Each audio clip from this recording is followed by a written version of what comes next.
ರಾಜ್ಯದಲ್ಲಿ ಈಗ ನೀವೇನಾದರೂ ಮಾತನಾಡಿ, ನೀವೇನಾದರೂ ಹೋರಾಟ ಮಾಡಿ, ನೀವೇನಾದರೂ ಪ್ರತಿಭಟನೆಯನ್ನ ಮಾಡಿ, ಅದಕ್ಕೊಂದಿಷ್ಟು ರಾಜಕೀಯ ಲೇಪಿತವಾದರೆ ನಿಮ್ಮ ಮೇಲೆ ಎಫ್ಐಆರ್ ಆಗೋದಂತೂ ಡೆಫಿನೆಟ್ಲಿ. ಅದರಲ್ಲಿ ಯಾವ ಅನುಮಾನನೇ ಇಟ್ಕೊಳ್ಳೋಕೆ ಹೋಗ್ಬೇಡಿ. ನಿಮಗೆ ರಾಜಕೀಯ ಪ್ರೇರಿತ ಅಲ್ಲದೇ ಇದ್ರೆ ಇನ್ನೊಂದು ರೀತಿಯಾಗಿ ನಡೆಯುತ್ತೆ.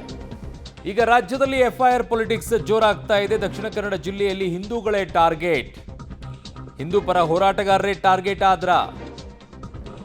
ದಕ್ಷಿಣ ಕನ್ನಡ, ತುಮಕೂರು, ಹುಬ್ಬಳ್ಳಿ ಸರಣಿ ಎಫ್ಐಆರ್.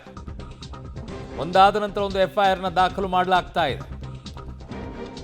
ನೀವೇನು ಮಾತನಾಡೋ ಹಾಗಿಲ್ಲ. ಮಾತನಾಡಿದ್ರೆ ಎಫ್ಐಆರ್ ದಾಖಲಾಗುತ್ತೆ. ನೀವೇನಾದರೂ ಹೋರಾಟ ಮಾಡಿದ್ರೆ ಎಫ್ಐಆರ್ ದಾಖಲಾಗುತ್ತೆ. ನೀವೇನಾದರೂ ಬಾಯಿ ಬಿಟ್ರೆ ಎಫ್ಐಆರ್ ದಾಖಲಾಗುತ್ತೆ. ನೀವೇನಾದರೂ ಸರ್ಕಾರದ ವಿರುದ್ಧ ಮಾತನಾಡಿದ್ರೆ ಎಫ್ಐಆರ್ ದಾಖಲಾಗುತ್ತೆ. ಈಗ ಆ ರೀತಿಯಾದಂಥ ಹೆಜ್ಜೆಯನ್ನು ಸರ್ಕಾರ ತೆಗೆದುಕೊಂಡು ಕಾಣಿಸ್ತಾ ಇದೆ. ಕಡಬದಲ್ಲಿ 15 ಹಿಂದೂ ಮುಖಂಡರ ವಿರುದ್ಧ ಎಫ್ಐಆರ್ ದಾಖಲಾಗಿದೆ. ಬಂಟ್ವಾಳದಲ್ಲಿ ಕಲ್ಲಡ್ಕ ಪ್ರಭಾಕರ್ ವಿರುದ್ಧ ಪ್ರಚೋದನಕಾರಿ ಭಾಷಣ ಕೇಸ್, ಅದು 1 ತಿಂಗಳ ಹಿಂದೆ ನಡೆದಿರೋದು. ಇತ್ತ ತುಮಕೂರಿನಲ್ಲಿ ಹೇಮಾವತಿ ಕಾಲುವೆ ಕದನದಲ್ಲಿ ಕೇಸ್ ದಾಖಲು ಮಾಡಿದ್ದಾರೆ.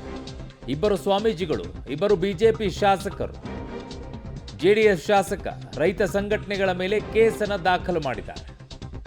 ಕಡಬದಲ್ಲಿ 15 ಹಿಂದೂ ಮುಖಂಡರ ವಿರುದ್ಧ ಎಫ್ಐಆರ್ ದಾಖಲಾಗಿರೋದು. ಎಲ್ಲ ಕಡೆಯೂ ಕೂಡ ಈಗ ಎಫ್ಐಆರ್ ಪೊಲಿಟಿಕ್ಸ್ ನಡೀತಾ ಇದೆ. ಯಾರೂ ಸರ್ಕಾರದ ವಿಚಾರದಲ್ಲಿ ಹೋರಾಟ ಮಾಡೋ ಹಾಗಿಲ್ಲ. ಹಾಗೆ ನೋಡಿದರೆ ಈ ಸರ್ಕಾರ ಪದೇ ಪದೇ ಮಾತನಾಡುತ್ತೆ ಸಂವಿಧಾನದ ಬಗ್ಗೆ, ಪದೇ ಪದೇ ಮಾತನಾಡುತ್ತೆ ಅಂಬೇಡ್ಕರ್ ಅವರ ಬಗ್ಗೆ. ನೋಡಿ, ಕೇಸ್ 15 ಹಿಂದೂಗಳ ಮೇಲೆ ಎಫ್ಐಆರ್ ಹಾಕಿರೋದು. ಸ್ಥಳ ಕಡಬ ಪೊಲೀಸ್ ಠಾಣೆ, ದಕ್ಷಿಣ ಕನ್ನಡ. ಯಾಕೆ ಎಫ್ಐಆರ್ ಹಾಕಿದ್ರು? ಏನು ಒಟ್ಟಿನಲ್ಲಿ ಎಫ್ಐಆರ್ 15 ಹಿಂದೂಗಳ ಮೇಲೆ ಏನಕ್ಕೆ?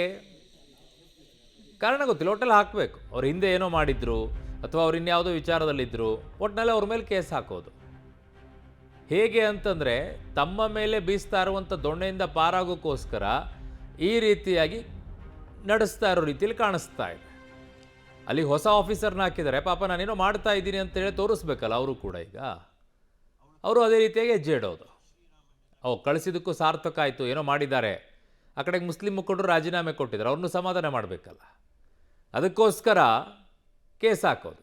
ಇನ್ನು ಕೇಸ್ ನೋಡಿ ತೋರಿಸ್ತಾ ಇದ್ವಿ. ಕಲ್ಲಡ್ಕ ಪ್ರಭಾಕರ್ ಪ್ರಚೋದನಕಾರಿ ಭಾಷಣ ಬಂಟ್ವಾಳದಲ್ಲಿ. ಇದು ಯಾವಾಗಾಗಿತ್ತು? ಹೋದ ತಿಂಗಳಲ್ಲಿ ಆಗಿತ್ತು.